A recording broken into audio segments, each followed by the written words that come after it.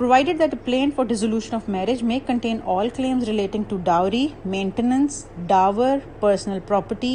and belongings of wife, custody of children and visitation rights of parents to meet their children.